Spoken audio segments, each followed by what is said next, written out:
AKTU के exams के लिए अभी भी YouTube के रैंडम वीडियोस देख रहे हो? मुझे भी वही प्रॉब्लम थी। फिर मैंने डाउनलोड किया यूनिक सीरीज ऐप जो AKTU के सिलेबस के हिसाब से बना है। अब हर सब्जेक्ट एकदम इजी लगता है। यहाँ मिलते हैं जो वीडियो लेक्चर्स, नोट्स और प्रीवियस ईयर पेपर्स, सब AKTU सिलेबस के अकॉर्डिंग। बेस्ट पार्ट, पहली परचेज पे 20% ऑफ भी है। बस कोड यूज करो, सेव 20। डाउनलोड करो अभी unique series app, smart students की choice. So hello everyone, I hope आप सभी लोग अच्छे होंगे एंड सब लोगों को ये वाला कोर्स जो चल रहा है, ये भाई जो हमारी सीरीज चल रही है काफ़ी ज़्यादा अच्छी लग रही होगी एंड सब बच्चों को क्लियर भी हो रहा होगा। तो ये ऑलरेडी हमारी जो सीरीज चल रही है which is nothing database management system, जिसको हम अपना इन शॉर्ट DBMS भी बोलते हैं, राइट। तो एज यू नो कि हमारे थर्ड ईयर का सब्जेक्ट है, ऑलरेडी हमने यूनिट 1 अच्छे से कवर कर लिए, यूनिट 2 अच्छे से कवर कर लिए एंड हम अपनी यूनिट 3 के ऑलमोस्ट हाफ यूनिट भी कवर कर चुके हैं। आज के लेक्चर के बाद तो हम ऑलमोस्ट हाफ से ज़्यादा ही कवर कर लेंगे अपने। और आज के लेक्चर के टॉपिक्स को देखें तो सबसे पहले घबराना मत कि आज दीदी इतना बड़ा लेक्चर होने वाला है। बहुत छोटे छोटे लेक्चर्स होंगे, बहुत लाइक छोटे नहीं बट बहुत छोटे छोटे टॉपिक्स जरूर है, ठीक है। So before moving ahead, before discussing what we are going to discuss today and हमने प्रीवियस जो वीडियोस उसमें क्या डिस्कस किया, सबसे पहले मैं आपको अपने बारे में बता देती हूँ। दिस साइड राशि डागर, यहाँ पे मैं आपको डेटाबेस मैनेजमेंट सिस्टम पढ़ाने वाली हूँ। तो जो मेरी प्रीवियस वीडियो थी उसमें मैंने आपको नॉर्मल फॉर्म्स पढ़ाई थी। तो जो मैंने अपनी नॉर्मल फॉर्म्स पढ़ाई थी वो पढ़ाई थी first normal form, second normal form पढ़ाई थी मैंने आपको थर्ड नॉर्मल फॉर्म पढ़ाई थी एंड BCNF, ये मैंने 4 आपको नॉर्मल फॉर्म्स पढ़ाई थी। तो आज का जो लेक्चर होगा, आज के लेक्चर में हम 2 और नॉर्मल फॉर्म पढ़ेंगे which is 4th and 5th normal form. हम अपनी 6th नॉर्मल फॉर्म इसलिए नहीं पढ़ रहे क्योंकि वो बहुत ज़्यादा एडवांस होती है और बहुत रेयर ही यूज़ की जाती है और आपके सिलेबस में मेंशन भी नहीं है, ठीक है। क्योंकि हम ये जो पूरा कर रहे हैं ये हमारा सिलेबस ओरिएंटेड है, that's why we are not taking 6th normal form. तो आज हम 4th और 5th नॉर्मल फॉर्म पढ़ेंगे, इंक्लूजन डिपेंडेंस पढ़ेंगे topic and lossless joint decomposition, ये हम कुछ टॉपिक्स आज कवर करेंगे। तो आज के हमारे लेक्चर में ये कुछ टॉपिक्स हम कवर करेंगे, 4th normal form, 5th normal form, inclusion dependence and lossless joint decomposition. तो ये हमारा आपको पता है यूनिट 3 का पार्ट 4 चल रहा है। कुछ और पार्ट्स आएंगे, फिर हम कुछ क्वेश्चंस के देखेंगे एंड हमारे कुछ टॉपिक्स रह गए थे जो यूनिट 2 के थे वो भी डिस्कस करेंगे। तो मैं सबसे पहले ये बोलूँगी, जिस बच्चों ने देखो पहले प्रीवियस वीडियोस नहीं देखी है तो जाइए प्लीज़ वीडियो को पॉज कीजिए, प्रीवियस वीडियो देख लो because each video is linked to one another. और हम स्पेशली बात हम जो कर रहे हैं वो हम बात कर रहे हैं नॉर्मल फॉर्म्स की, राइट। नॉर्मल फॉर्म्स की हमारा जो टॉपिक है ना वो एक दूसरे से लिंक्ड होता है। लाइक अगर आपको फर्स्ट पता होगी जब भी आप सेकंड जा सकते हो, सेकंड अच्छे से समझ सकते हो। जब आपको सेकंड पता होगी जब भी आप थर्ड अच्छे से समझ सकते हो। जब आपको थर्ड पता होगी आप नेक्स्ट वाली अच्छे से समझ सकते हो। तो लाइक एक ना लैडर टाइप आप मान सकते हो, एक एक सीढ़ी आपको चढ़नी ही पड़ेगी, राइट। तो इसलिए पहले प्रीवियस वीडियोज आप देख लीजिए। तो without any more wasting time let's start our today's lecture, जहाँ पे हम पढ़ेंगे सबसे पहले 4th नॉर्मल फॉर्म क्या होती है। तो देखो यार, सेम जैसे प्रीवियस थी कि हम इसको क्या बोल सकते हैं, या तो हम बोल देंगे इसको 4th नॉर्मल फॉर्म, राइट, या तो हम इसको बोल देंगे 4th नॉर्मल फॉर्म, या हम इसको बोलते हैं 4NF। क्लियर। अब ये क्या करती है 4th normal form 4NF is an advance level of database normalisation, ये उसका थोड़ा एडवांस लेवल है। It mainly deals with multi value dependencies which we also called MVDs। अब ये मल्टी वैल्यू डिपेंडेंसी क्या होती है वो भी हम देखेंगे, बट यस इसका जो मेन काम होता है 4NF का क्या है, ये किसके साथ डील करती है, ये डील करती है आपकी मल्टी वैल्यू डिपेंडेंसी के साथ, मल्टी वैल्यूड डिपेंडेंसी के साथ डील करती है। A table is in 4NF if it is already in BCNF which is boys code normal form। आपकी टेबल 4NF में कम जानी चाहिए जब ये BCNF की होगी टेबल, क्योंकि मैंने बताया था ना जो टेबल आप पढ़ते हो, जो नॉर्मल फॉर्म पढ़ते हो उससे एक प्रीवियस वाली होती ही होनी चाहिए। It does not contain any non-trivial multi-value dependencies other than a candidate की, आपको पता है non-trivial multi-value dependency नहीं कंटेन करनी चाहिए, बट exactly multi-value dependency क्या होती है वो अभी हम देखेंगे। बट 2 चीजें होनी चाहिए अगर आपको टेबल 4NF में चाहिए, तो या तो सबसे पहले आपकी BCNF होनी चाहिए वो टेबल, ठीक है, और दूसरी डज नॉट कंटेन, ये शॉर्ट नोट्स मैं जैसे लिख लूँ वैसे आप भी लिख लो, not contain non trivial multi value dependency. अभी मल्टी वैल्यू डिपेंडेंसी क्या है वो अभी हम देखेंगे अच्छे से, तो don't worry about it, right. ये 2 कंडीशंस होती हैं अगर आपको टेबल 4NF में चाहिए, क्लियर। अब हम बात करते हैं कि हमारी मल्टी वैल्यू डिपेंडेंसी क्या होती है, जिसको हम अपने इन शॉर्ट बोलते भी है MVD। Suppose in a relation table को हम रिलेशन में बोलते हैं one attribute means column. One column determines multiple values of another columns independently of other column. This is multi-value dependencies. मतलब जैसे आपके पास ये टेबल है, आपके पास मल्टीपल कॉलम्स है, तो ये जो आपका एक कॉलम है वो दूसरे कॉलम्स की वैल्यू को आपको बता सकता है, डिटरमाइन कर सकता है विदाउट उन पे डिपेंड किए बिना। तो उसको हम क्या बोलते हैं, मल्टी वैल्यू डिपेंडेंसी। मतलब ये वाला जो महाराज कॉलम है ये किसी पे डिपेंड नहीं है, बट ये दूसरे की वैल्यू क्या कर सकते हैं, बता सकते हैं, और ये किसी पे डिपेंड भी नहीं है। तो इस चीज को हम क्या बोलते हैं, MVD, multi value dependency. Clear? बहुत छोटी छोटी टर्मिनोलॉजीज है, बहुत ईजी है, अच्छे से समझ में आ जाएंगे, कोई इशू नहीं होगा। ओके, एक बार हम एग्जांपल्स और देख लेते हैं। Consider table student with columns student ID, hobby and language. ठीक है, here one student can have multiple hobbies. यहाँ पे देखो, जो एक स्टूडेंट है उसके पास मल्टीपल हॉबीज हो सकती है, जैसे पेंटिंग भी हो सकती है, डांसिंग भी है आपकी, और मतलब पेंटिंग डांसिंग मल्टीपल हॉबीज है एक एक स्टूडेंट के पास। और एक स्टूडेंट मल्टीपल लैंग्वेजेस भी जानते हैं, तो but hobbies and languages are independent of each other. हमें ये पता है कि ये दोनों आपस में किसी तरीके से कनेक्ट नहीं हो रही, ये आपस में क्या इंडिपेंडेंट है। This creates unnecessary repetition of data, painting English, painting French etcetera. तो इसी मारे जब ये डिपेंड नहीं है तो आप देख लो दो बार चीजें हो रही, जैसे इंग्लिश 2 बार रिपीट हुई है, पेंटिंग 2 बार रिपीट हुई, तो रिपीटेशन बढ़े क्योंकि ये दोनों क्या है, आपस में इंडिपेंडेंट है। अब ये तो चीज हमें इससे समझ में आ गई, बट कुछ प्रॉब्लम क्या है मल्टी वैल्यू डिपेंडेंसी के साथ, वो ये बोलते हैं कि लाइक अगर आपके पास एक कॉलम है, वो अगर बिना डिटरमाइन किए हुए, बिना डिपेंड हुए वो दूसरे कॉलम्स की वैल्यू बता रहे तो हम उसको MVD बोलते हैं। बट इसकी भी कुछ दिक्कतें, वो दिक्कतें क्या है वो अब हम देखेंगे। हमारी प्रॉब्लम्स क्या है MVD के साथ, अब हमें वो देखनी है। या फर्स्ट है data redundancy, same values repeat unnecessary. क्योंकि अगर आपने देखा होगा तो ये जो थी, यहाँ पे आप 2 बार आपकी इंग्लिश रिपीट हो रही है, पेंटिंग रिपीट हो रही है, तो डेटा रेडुडेंसी वाली प्रॉब्लम तो एज इट इज है, मल्टीपल डेटा एंट्रीज हो रही है।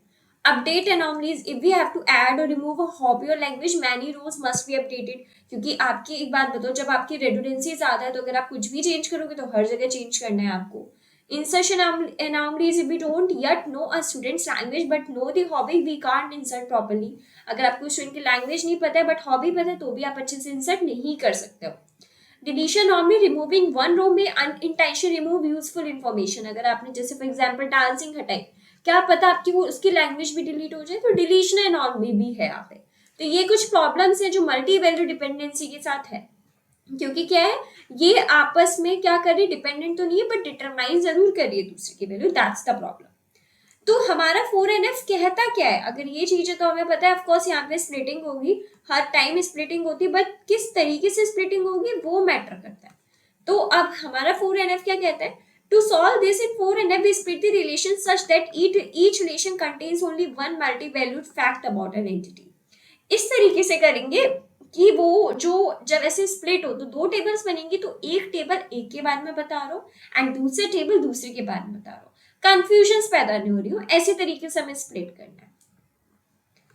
जैसे from the above student table हम इसको स्प्लिट कर रहे हैं 2 तरीके से, एक तो हॉबी और एक लैंग्वेज। अब इसमें क्या है, नो रेडुडेंसी हो रही है क्योंकि देख लो पेंटिंग आपकी बार बार रिपीट नहीं हो रही है।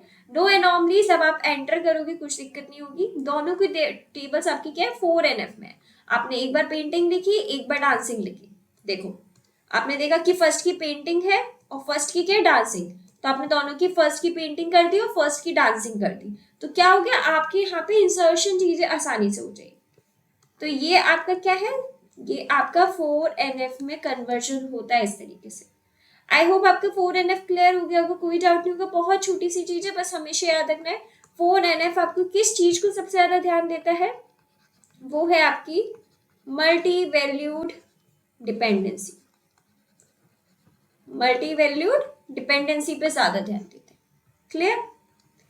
अब कुछ की पॉइंट्स रिमेंबर देने के बाद 4NF एलिमिनेट्स MVD, मतलब मल्टी वैल्यू डिपेंडेंसी हटा देता है। A table in 4NF must also be in BCNF।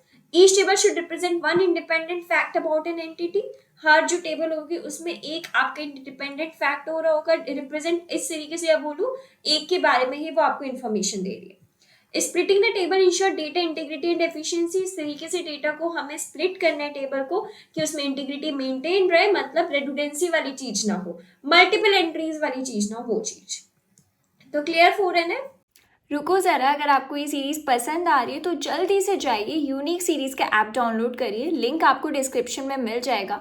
वहाँ पे आपको हर एक टॉपिक वाइज की डिटेल वीडियोस मिलनी है, प्लस PDF नोट्स भी मिलने हैं। तो वेट किस चीज़ का कर रहे हो, जल्दी से जाओ वहाँ पे जाके अपने डाउनलोड करो app. And yes, one more thing, इस वीडियो को लाइक भी करना अगर अच्छी लग रही है, हिट करो, सब्सक्राइब करो चैनल को एंड मेक श्योर आप ऐप डाउनलोड कर लो। अब हम पढ़ते हैं अपने फिफ्थ नॉर्मल फॉर्म पे, जिसको हम किस तरीके से लिख सकते हैं, या तो हम लिख सकते हैं फिफ्थ नॉर्मल फॉर्म, या तो हम किस तरीके से लिख सकते हैं फिर 5NF की तरीके से लिख सकते हैं। क्लियर। 5NF को हम क्या बोलते हैं, प्रोजेक्ट जॉइंट नॉर्मल फॉर्म भी बोलते हैं। इसका हमारा दूसरा नेम क्या है, दूसरा नेम है इसका प्रोजेक्ट जॉइंट नॉर्मल फॉर्म। पूछ लिया जाता है कभी कभी कि 5NF का दूसरा नेम क्या है, या फिर project joint normal form explain करूं, तो मोस्टली बच्चों को नहीं पता होता, तो बट हमें पता है क्या होता है, 5NF को ही हम बोलते हैं प्रोजेक्ट जॉइंट नॉर्मल फॉर्म। जो रिलेशन है आपका 5NF में कब होगा, या सबसे पहले वो तो आपको ऑलरेडी 4NF में होना ही चाहिए।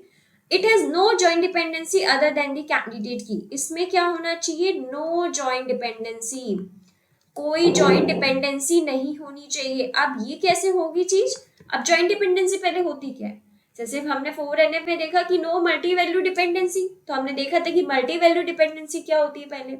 अब हम 5NF में देख रहे हैं कि नो जॉइंट डिपेंडेंसी, तो अब हम देखेंगे कि जॉइंट डिपेंडेंसी क्या होती है सबसे पहले। तो जॉइंट डिपेंडेंसी क्या है, a joint dependency occurs when a table can be split into two or more tables and then perfectly reconstruct by joining them without losing or gaining information। मतलब for example ये आपके पास एक table थी, आपने इसको split कर दिया 2 parts में, राइट।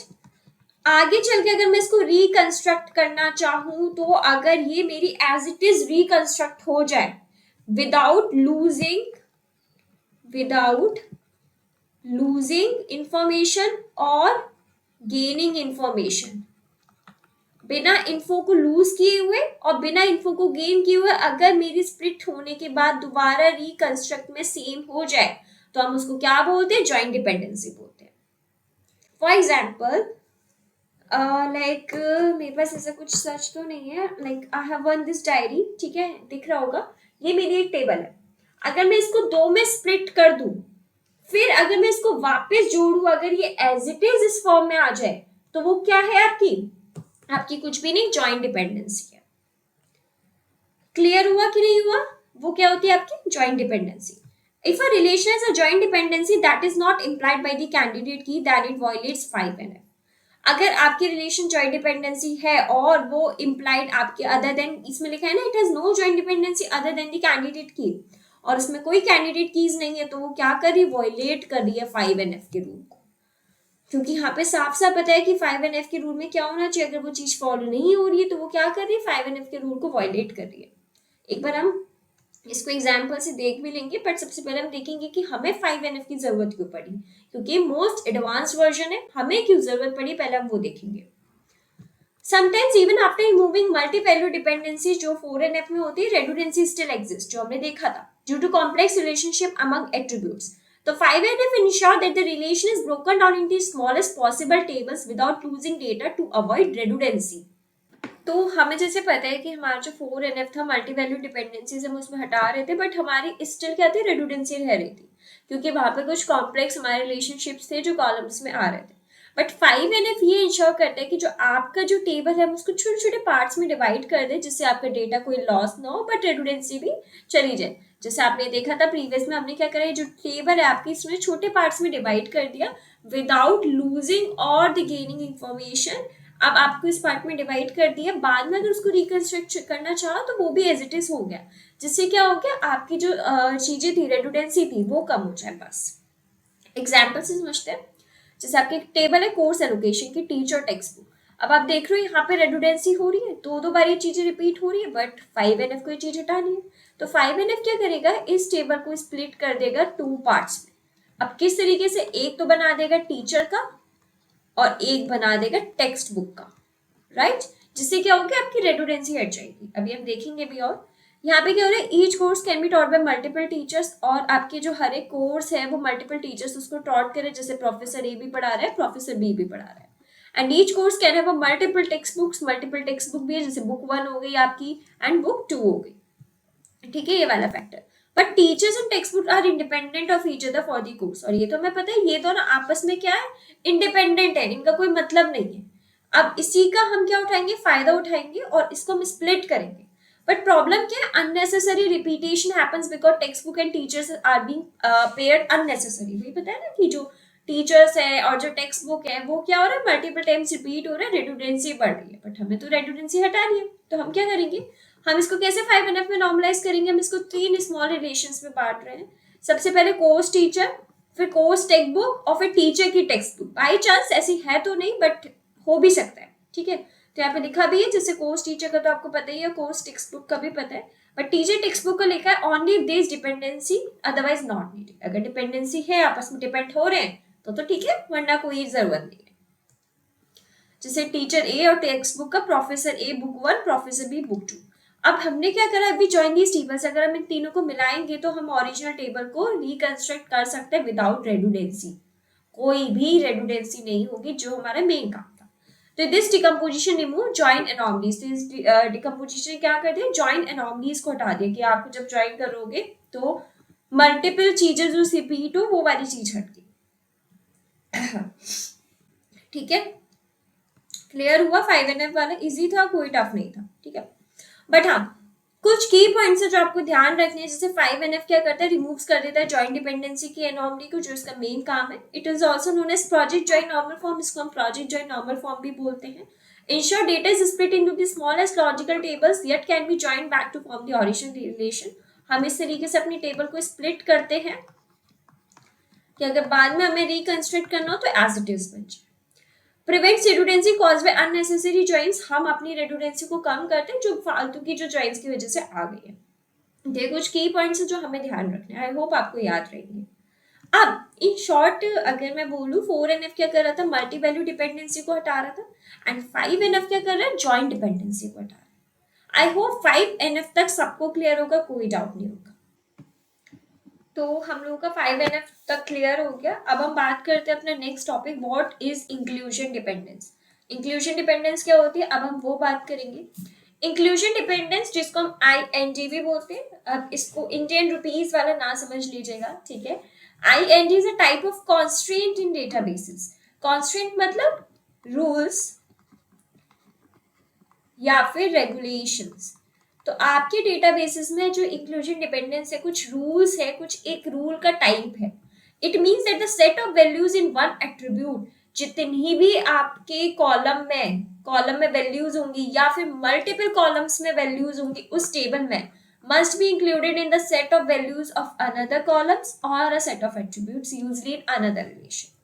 मतलब क्या है, आपके पास 2 टेबल है, इसमें या तो मल्टीपल कॉलम्स में, कॉलम्स ऐसे होते हैं, या फिर सिंगल कॉलम्स में जो वैल्यूज होंगी वो दूसरे कॉलम की या दूसरे सारे कॉलम्स की वैल्यू से आपकी इंक्लूडेड होंगी, यानी कि वो ऑलरेडी दूसरे टेबल्स में वो वैल्यूज प्रेजेंट होंगी। In simple words, values of one column are dependent on and must exist in another column's values। Simple सी अगर मैं बात करूं, जो वैल्यू है आपके एक कॉलम की, ठीक है, या तो वो डिपेंडेंट होगी दूसरे कॉलम की टेबल, जो दूसरी टेबल के कॉलम से, या वो एग्जिस्ट करती होगी दूसरे कॉलम में। मतलब यहाँ पे जो ये वैल्यू पड़ी हुई है, या तो वो इससे डिपेंडेंट है दूसरे रिलेशन के कॉलम से, या फिर वो सेम वैल्यू एग्जिस्ट करती है इस कॉलम में। क्लियर हो गई वाली चीज इंक्लूजन डिपेंडेंस की। बहुत सिंपल वर्ड्स में मैंने ये चीज लिखी है, इवन बहुत एक 1 लाइन आंसर भी मैंने आपको यहाँ दे दिया है।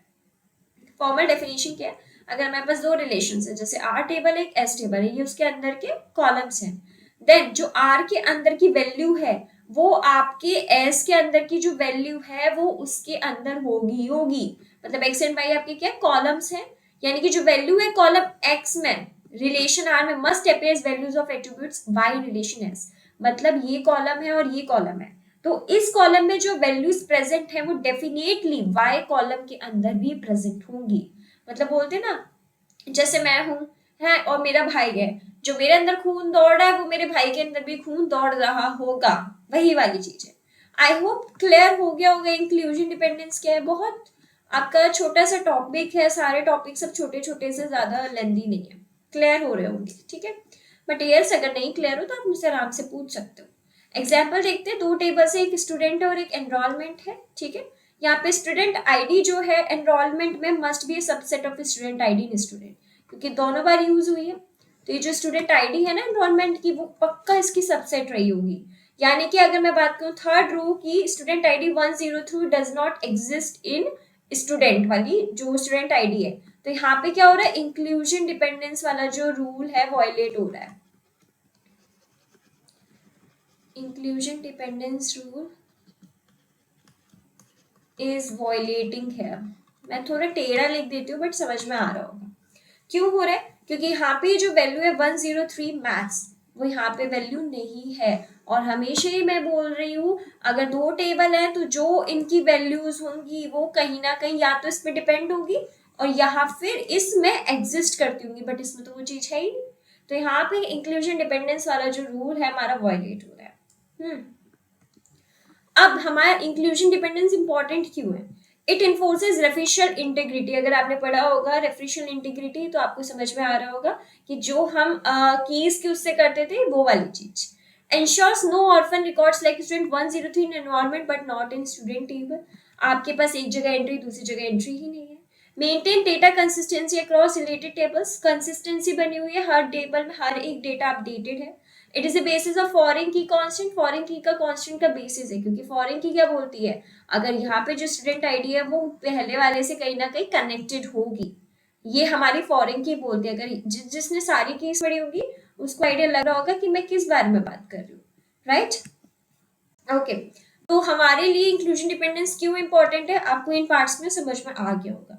रियल लाइफ एग्जांपल देखो, बैंक सिस्टम का। Every account number in transaction table must exist in account table. अगर आप अकाउंट की अपनी टेबल देखोगे तो वहां पे हर एक ट्रांजेक्शन में आपका अकाउंट नंबर लिंक्ड होगा। ई कॉमर्स की बात कर ले, every product ID in order details must exist in the product table. हर जगह आपकी प्रोडक्ट आईडी तो मेंटेन होती है जब आप ऑर्डर करते हो। तो ये कुछ हमारे रियल लाइफ एग्जांपल्स हैं। अगर मैं बात करूं in short, inclusion dependence ensures it values in one column are included in another column. दूसरे कॉलम में होनी ही चाहिए वो values. It is basic the conceptual foundation of foreign key in relation table. एक तरीके से किसका है, फाउंडेशन हो रही है। किस चीज की फाउंडेशन हो रही है, फॉरेन की फाउंडेशन हो रही है। क्योंकि फॉरेन की जैसे हमारा जो काम करती है, फॉरेन की भी तो हमारी इसी तरीके से काम करती है ना। अगर जिनको कीज याद होंगे उन्हें समझ में आ रहा होगा। तो क्या है इंक्लूजन डिपेंडेंस, उसका एक तरीके की फाउंडेशन है, बेसिक है। आई होप आप लोगों को इंक्लूजन डिपेंडेंस क्लियर हो गया होगा, कोई डाउट नहीं होगा, क्लियर। बढ़ते हैं नेक्स्ट टॉपिक पे, which is what is lossless joint decomposition. अब हम ये देखेंगे, when we decompose or split a relation table into 2 or more smaller relation, we must ensure that जब हमारे पास एक बड़ी टेबल होती है, जब हम इसको 2 भागों में बांटते हैं, तो हमें किन किन चीजों का ध्यान रखना चाहिए। By joining those small relations where we get the original relation without any extra missing tuples, कि वापस से अगर मैं इसको रिकंस्ट्रक्ट करूंगी तो मुझे एज इट इज मिल जाएगा विदाउट लूजिंग माई इंफॉर्मेशन और without gaining my information. If this property hold, अगर ये प्रॉपर्टी है इसमें कि मुझे अपना, मैंने स्प्लिट जब करी टेबल और मुझे स्प्लिट करने के बाद जब मैं इसको रिकंस्ट्रक्ट कर रही हूँ, ना ही मेरी कोई टपल यहाँ पे लूज हो रही है, ना ही कोई कॉलम, ना ही कोई इंफॉर्मेशन, ना कुछ मैं चीज गेन कर रही हूँ। अगर ये प्रॉपर्टी होल्ड हो रही होती है तो हम उसको क्या बोलते हैं, लूज लेस जॉइंट डिकम्पोजिशन बोलते हैं। अगर नहीं हो रही होती तो हम उसको क्या बोलते हैं, लूज ही जॉइंट डिकम्पोजिशन। मतलब या तो कुछ एक्स्ट्रा है या कुछ मिस है।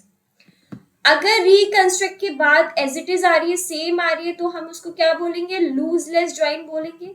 और अगर नहीं आ रही है सेम तो हम उसको क्या बोलेंगे, लूज ही जॉइंट बोलेंगे। क्लियर? बहुत सिंपल से समझ में आ गई होगी चीज। Why do we need looseless joint? हमें क्यों जरूरत पड़ी? During normalization we break a relation to remove redundancy and anomalies। हमें पता है, हमने इतनी सारी नॉर्मल फॉर्म्स पढ़ ली, अगर हमें नॉर्मलाइजेशन चाहिए होते तो हम पर्टिकुलर टेबल को ब्रेक करते हैं जिससे हमारी redundancy हट जाए और anomalies हट जाए। But if decomposition is not lossless, अगर डिकम्पोजिशन लूजलेस नहीं है तो आपकी ओरिजिनल इंफॉर्मेशन क्या है, कभी रिकंस्ट्रक्ट नहीं हो सकती, ओरिजिनल इंफॉर्मेशन गायब हो जाएगी, which is very harmful. So lossless join is equal to correctness of decomposition. Lossless join है तो ठीक तरीके से डिकम्पोज हो रहा है, वरना नहीं हो रहा है, क्योंकि अगर लूसी हो गया यानी कि कुछ चीज तो या तो मिस है या कुछ चीज आप एक्स्ट्रा ले आए हो, वो चीज नहीं करनी। हमें ये चीज तो करनी ही नहीं, हमें यही करना है हमेशा। क्लियर? कंडीशन होती है लूजलेस ज्वाइन की, क्या है? Decomposition of relation R into R1 R2। अगर हमारे पास जैसे एक टेबल है R, हम इसको दो डिवाइड कर रहे हैं R1 R2 में, तो कंडीशन क्या है? जो R1 एंड R2 है, अगर हम उसको दोबारा मिलाएंगे या तो हमारा R1 बनना चाहिए या हमारा क्या बनना चाहिए? R2 बनना चाहिए। ये कंडीशन है। अगर कुछ नहीं बना तो दिक्कत हो जाएगी। That means the common attribute between R1 R2 must be a key for at least one of the relation. आपके पास कॉमन एट्रीब्यूट होने चाहिए। प्राइमरी के होते हैं, जैसे यहाँ पे हमने देखा, जस्ट वेट, यहाँ पे क्या है हमारा? स्टूडेंट आईडी है कि नहीं है? हो रही कि नहीं हो रही? सेम वही वाली चीज है, सेम वही वाली चीज है। देखो एग्जाम्पल देखो, पहले लूजलेस डिकम्पोजिशन का आपके पास एक टेबल है R आपके पास टेबल है, उसमें आपके 3 कॉलम्स है। यहाँ तो कोर्स आ गया, यहाँ नेम आ गया, एंड यहाँ पे आपकी स्टूडेंट आईडी आ गई। अगर हम इसको 2 पार्ट्स में डिवाइड कर रही हूँ, मैं ये अभी हटा दूंगी जब दूसरा समझाऊंगी। इसको मैं बोल रही हूँ R1 एंड इसको मैं बोल रही हूँ R2। एक में आ गया मेरा स्टूडेंट आईडी, एक में नेम, एक में मेरी आ गई स्टूडेंट आईडी, और एक में मेरा कोर्स। कॉमन एट्रीब्यूट क्या है? दूसरे पेन से मैं शो कर रही हूँ। कॉमन एट्रीब्यूट क्या है? मेरा स्टूडेंट आईडी है कॉमन एट्रीब्यूट। अब स्टूडेंट आईडी के की हो गई मेरे लिए, या तो मैं उससे R1 बना लूंगी R2। तो अगर मैं इसको दोबारा रिकंस्ट्रक्ट करूंगी तो वो चीज बन के आ जाएगी। तो क्या मैं इसको बोल सकती हूँ ये जो डिकम्पोजिशन है मेरा लूजलेस है? कैन आई से? Yes, I can say. ठीक है, अब मैं इसको इरेज कर रही हूँ दूसरे एग्जाम्पल के लिए। अब इसको हम इरेज कर लेते हैं जिससे हम दूसरे एग्जाम्पल समझ पाए।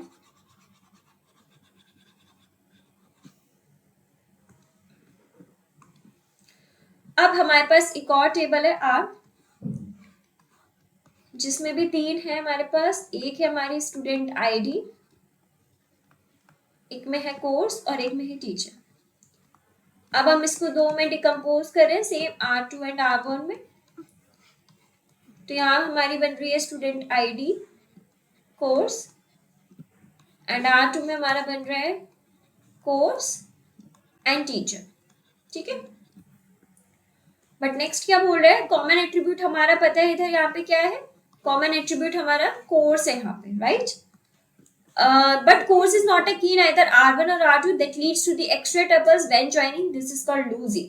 But अगर हम ये कोई पर्टिकुलर की तो है नहीं, क्या है? स्टूडेंट आईडी तो होती है यूनिक की, ये तो की नहीं है। बट जब मैं इसको रिकंस्ट्रक्ट करने जाऊंगी तो एक आपका एक्स्ट्रा कॉलम आ जाएगा, एक्स्ट्रा टपल ऐड हो जाएगा, जो नहीं होता, जो किस में होता है? आपका लूजी में होता है। क्लियर हो गया? लूजलेस डिकम्पोजिशन क्या होता है, लूजी डिकम्पोजिशन क्या होता है? Very simple. क्लियर हो गया होगा? अगर हम टेबल के इलस्ट्रेशन से करें, ये तो मैंने सिर्फ आपको वैसे थ्योरेटिकल वाले बता दिए थे। अगर टेबल में करूं तो आपके पास एक टेबल है student ID course teacher.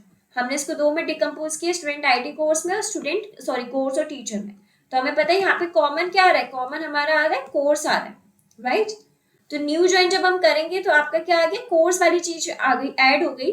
But अगर हम देखेंगे तो एक्स्ट्रा रो क्रिएट हो रही है, जो कि हमारी करेक्टनेस को हटा रहा है। जो किसको बोलता है? जो ये बोल रहा है लूसी को बोल रहा है, जो कि गलत है। क्लियर? बहुत बहुत छोटा सा टॉपिक है, बहुत आसानी से क्लियर हो जाएगा। की पॉइंट्स क्या है? Lossless join ensures no data loss, no wrong data after decomposition. Lossless ये बोलते हैं जब हम इसको डिकम्पोज कर रहे हैं, बाद में रिकंस्ट्रक्ट करेंगे तो कोई डेटा लॉस नहीं होना चाहिए और कोई रॉन्ग डेटा एंटर नहीं होना चाहिए। Achieved if common attributes from a key in at least one decompose relation. जब आप डिकम्पोज करोगे, रिकंस्ट्रक्ट करोगे, तो आप में एक उसमें कॉमन की आनी चाहिए जिससे आप बना पाओ टेबल्स।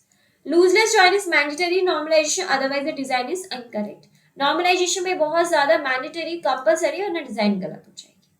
अगर हम इन शॉर्ट देखें तो लूजलेस ज्वाइन क्या करता है? No data loss, no spurious tuples and lossy extra missing tuples आपका ऐड कर देता है। I hope lossless join decomposition भी समझ आ गया होगा, बहुत बेसिक है, क्लियर हो गया होगा। तो yes, this is all for today. I hope आपको आज के लेक्चर अच्छा लगा और सारे लेक्चर्स में सारी चीजें आपको समझ में आ रही होंगी। तो जो आज हमने लेक्चर में पढ़ा एक बार हम रिवाइंड कर लेते हैं। आज हमने पढ़ी अपनी 4th नॉर्मल फॉर्म, ठीक है। फिर हमने अपनी पढ़ी 5th नॉर्मल फॉर्म। देन हमने अपना पढ़ा इंक्लूजन डिपेंडेंस क्या होता है, इंक्लूजन डिपेंडेंस क्या है। देन हमने पढ़ा अपना लूज लेस जॉइंट डिकम्पोजिशन क्या है, लूज लेस जॉइंट डिकम्पोजिशन क्या है। हमने 4 चीजें पढ़ी। आई होप आपको आज का लेक्चर समझ में आ गया होगा, कोई भी डाउट नहीं होगा एंड सारी की सारी चीजें क्लियर हो गई होगी। कोई चीज आपके ऊपर दिमाग से नहीं गई होगी, मैं मान के चल रही हूँ सारी की सारी चीजें आपको समझ में आ गई होंगी। आगे आने वाले लेक्चर्स में और भी अच्छे अच्छे टॉपिक्स पढ़ेंगे और भी अच्छे अच्छे हम अपने कोर्स को आगे बढ़ा रहे होंगे। तो प्लीज मुझे कमेंट्स में बताना अगर लेक्चर समझ में आ रहे हैं, कुछ चीज अगर नहीं समझ में आ रही तो क्या चीज समझ नहीं आ रही, कैसे और बेटर बनाया जा सकता है, अपना भी ओपिनियन देना। तो yes, this is all for today. मिलते हैं नेक्स्ट लेक्चर में। Till then keep learning and keep exploring.